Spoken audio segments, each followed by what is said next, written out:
পূর্ব বর্ধমানের নতুন গ্রাম যেন কাঠের পুতুলের দেশ। এই গ্রামে ঘরে ঘরে দিনরাত এক করে তৈরি হচ্ছে কাঠের পুতুল।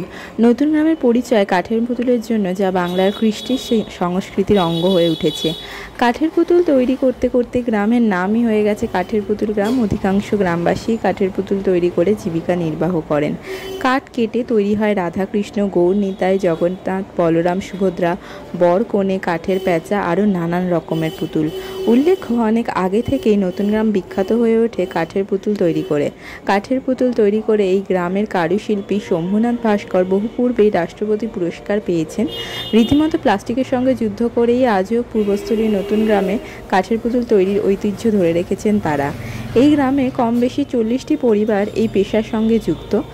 সারা বছর নিজের বাড়িতে কাঠের পুতুল তৈরি করেন তারা। আমরাও ঘুরে এসেছিলাম এবং কিছু সংগ্রহ করেছিলাম সেই গ্রাম থেকে।